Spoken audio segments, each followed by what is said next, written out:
Often when we're using git pull, we can get away with an even shorter syntax where we don't need to specify the remote or the branch we want to pull. Because it's really common to be on some branch, right? I'm on the food branch. And if I want the latest from origin food, that's where I would want to get changes from. Normally, I'm not going to pull some other branch onto the food branch. I want the latest from food on GitHub. So I could do git pull origin food. I'm on the food branch. I want food changes coming from origin.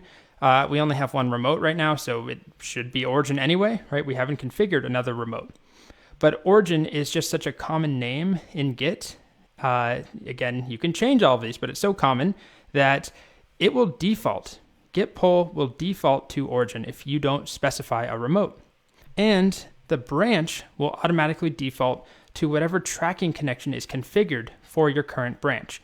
And as in every example we've done so far, the tracking connections are set up for us. We never specify a tracking connection. I didn't create them. Simply by switching to a remote branch. If you recall, if I go way back here, when we did a git switch, almost there.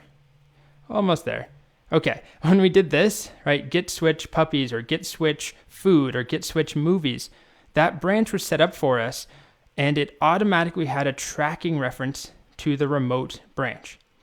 So typically these are just the same name. Puppies, origin puppies. Food, origin food. Main, origin main. You absolutely can configure them differently. I could have my food branch, my local food branch, for whatever reason, track the movies branch on origin. You just normally wouldn't want that. You normally don't do that. So git pull depends on the context of where you are. If I'm on the master branch and I run git pull, Git will automatically default to origin as the remote and master because I'm on the master branch and currently the tracking branch, the default value is origin master. So same thing with puppies. If I'm on the puppies branch and I run git pull, it's just a way of saying, please get the latest changes and pull them down, merge them into this branch from the remote version, from the origin version of puppies.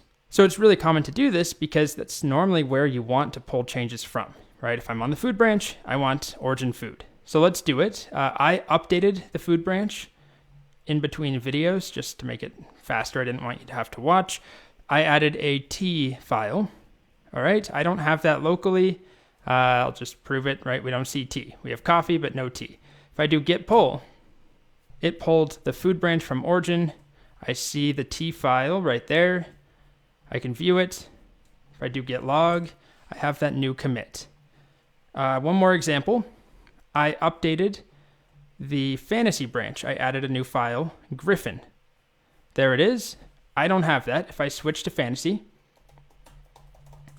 git switch fantasy.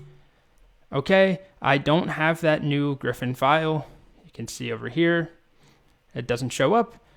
I could do git pull origin fantasy or just rely on the default git pull. And now I have it. It shows up there, and here it is.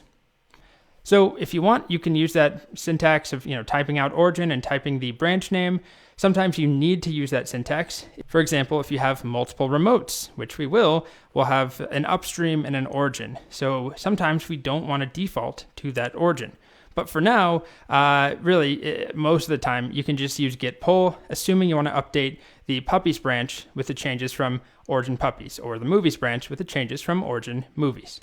All right, so that about wraps up fetching and pulling. Hopefully this diagram makes more sense now. When we fetch, we're getting changes from a remote repo, but they're not integrated into our workspace. When we pull, we get those changes from the remote repo, and then they are merged into our current head branch. Where we pull from matters. And that brings me to the last slide. Fetch gets changes from a remote branch or branches, updates the remote tracking branches with the changes, does not merge anything into your current head branch, and it's safe to do it anytime. It's not going to screw up any work that you're doing. Git pull, on the other hand, also gets changes from remote branches, but it updates the current branch with the new changes, merging them in. And it can result in merge conflicts. It is not safe to do it anytime, meaning that you can have conflicts. You can have changes integrated into your working directory, conflicting with work that you had been working on. So not recommended to do if you have uncommitted work. All right, so that's fetch and pull.